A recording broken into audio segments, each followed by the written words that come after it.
बिस्मिल्लाहिर्रहमानिर्रहीम। दोस्तों, सेक्शन 11 नैब ऑर्डिनेंस 1999 कहती है कि जब मुल्ज़म जो कि नैब के अंदर प्रोसिक्यूट हो रहा है, एक जुर्म जो कि सेक्शन 9 करप्शन और करप्ट प्रैक्टिस के ज़ुमरे में आता है, उसमें वो कसूरवार पाया जा रहा है और सेक्शन 10 के तहत उसको 14 साल तक की सज़ा और जुर्माना और उसकी जायदाद की कुर्की अगर की गई है तो जुर्माना किस तरह आयद होगा। तो याद रखिएगा, सेक्शन 11 कहता है कि उसे जुर्माने की अदायगी की जो सज़ा दी जाएगी वो उतनी रकम से कम नहीं होगी जितनी रकम का उस मुल्ज़म ने या उस मुल्ज़म के जो शरीक मुल्ज़म था या उसका कोई बेनामीदार रिश्तेदार था, उसने उस जुर्म के ज़रिए से जो रकम का फ़ायदा उठाया है। मसलन अगर उसने 30 करोड़ रुपए की करप्शन की है तो वो 30 करोड़ रुपए तक जुर्माना जो है वो किया जा सकता है। ये बात इंटरप्रेट भी हुई PLJ 2006 supreme court of Pakistan page 980 के अंदर और PLD 2006 सुप्रीम कोर्ट पेज 543 के अंदर इसको इंटरप्रेट किया गया था। और PLD 2016 पेशावर हाई कोर्ट का एक फैसला है पेज 298 के अंदर, उसमें भी एक वाज़ेह किया गया था कि जब जुर्माने की सज़ा मुल्ज़म को दी गई है और जब जुर्माने की अदम अदायगी की सूरत में उसने सज़ा पूरी कर ली है तो नैब ऑर्डिनेंस 1999 की सेक्शन 33E जो कि सेक्शन 17 के साथ जो है अगर पढ़ा जाए तो लैंड रेवेन्यू के जो बकायाजात जिस तरह से रिकवर किए जाते हैं उस तरह से वो जुर्माना रिकवर किया जाना था। और मामला ये था कि जब मुल्ज़म ने ऑलरेडी जुर्माने की अदम अदायगी की सूरत में सज़ा पहले ही सज़ा जो है वो भुगत ली है, देन ये जुर्माना जो है ख़त्म हो जाएगा। और इस बात के ऊपर सेक्शन 386 ज़ाब्ता फौजदारी भी इंटरप्रेट हो रही है। तो ऐसे हालात के अंदर नैब की अदालत जो है वो जुर्माने की अदायगी का नोटिस जारी नहीं कर सकती बशर्ते कि कोई स्पेसिफिक कोई खसूसी ऐसे हालात सामने ना आ जाए। और इस हवाले से नोटिस भी क्या जारी करना था, अदालत आलिया ने कहा कि नैब को चाहिए था कि वो अंडर सेक्शन 33E जो है वो जिस तरह से लैंड रेवेन्यू के बकायाजात रिकवर किए जाते हैं इस तरह से वो बकायाजात को रिकवर करते हैं। और ये बात इंटरप्रेट भी हुई 2007 MLD पेज 355 के अंदर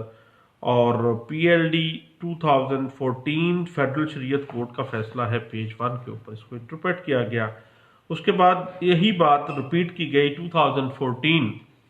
SCMR पेज 1376 के अंदर और PLD 2006 supreme court of Pakistan page 543 और MLD का एक है 2010 MLD पेज 676 जो है इसी बात को इंटरप्रेट कर रहा है। उसके बाद बात आ जाती है सेक्शन 12 की। सेक्शन 12 नैब ऑर्डिनेंस 1999 जो है वो कहता है कि चेयरमैन नैब या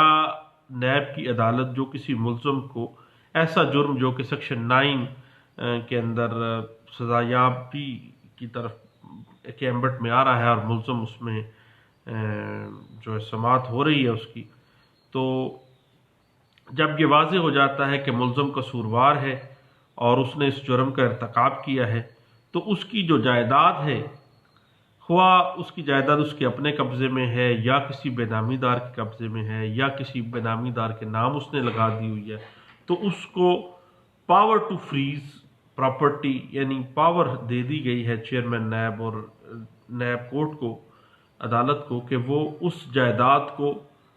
फ्रीज कर देगी, मुंजमद कर देगी ताकि जो है उस जायदाद को फ्रीज करते हुए फोरफीट किया जा सके और वहाँ से उसको ज़ब्त करते हुए जो कौमी ख़जाने को नुकसान पहुँचाया गया है وہ نقصان جو ہے وہ پورا کیا جا سکے۔ یہ بات انٹرپریٹ ہوئی ہے P C R L J P C R L J 2011 Lahore high court کا فیصلہ ہے پیج 104 کے اندر، اور P L J 2001 page supreme court of Pakistan کا فیصلہ ہے اور پیج ہے 817، اور P L D 2001 supreme court of Pakistan page 607 کے اندر، اور یہی بات انٹرپریٹ ہوئی P L D 2008 Lahore high court page ہے 347، اور 2010 P C R L J page ہے 579، اور 2011 P C R L J Lahore high court کا فیصلہ ہے پیج 104 کے اندر۔ اس بات کو انٹرپریٹ کیا گیا تھا کہ کس طرح سے ایک پاور جو ہے وہ چیئرمین نیب کے پاس اور نیب کی کورٹ کے پاس ہے کہ وہ جو ملزم ہے جس نے کرپشن اور کرپٹ پریکٹسز کی ہیں اس کی جائیداد کو وہ فریز کر سکتے ہیں، اور فریز کرنے کے بعد اس کو کرک کیا جائے گا، اور کرک کر کے وہ تمام کرپشن جس کی وجہ سے جو نقصان ہوا ہے قومی خزانے کو یا پبلک ایٹ لارج کو وہ پورا کیا جائے گا۔ یہی بات انٹرپریٹ بھی ہوئی 2012 P C R L J page 1317 کے اندر، اور P L D 2015 Lahore high court page 61 کے اندر، اور 2001 ایم ایل ڈی پیج ہے 1692 کے اندر، اور 2012 P C R L J page 1317 کے اندر، اور پی ایل ڈی 2011 اسلام آباد ہائی کورٹ کا فیصلہ ہے پیج 25 کے اندر۔ اسی بات کو انٹرپریٹ کیا گیا، اور جو طریقہ کار فریز کا اور اس کے بعد اس کو فورفٹ کرتے ہوئے اس کو سیل آؤٹ کر کے وہاں سے نقصان کو ریکور کیا جانا جو ہے اس کا طریقہ کار واضح کیا گیا 2012 P C R L J page 1911 کے اندر، اور P L D 2008 Lahore high court page 347 کے اندر، اور 2015 وائی ایل آر پیج ہے 2235، اور 2008 S C M R page ہے 727 کے اندر، اور 2010 وائی ایل آر پیج 2766، اور 2015 وائی ایل آر پیج 757 کے اندر، اور 2013 P C R L J page 1797 کے اندر، اور 2012 P C R L J page 220 کے اندر اسی بات کو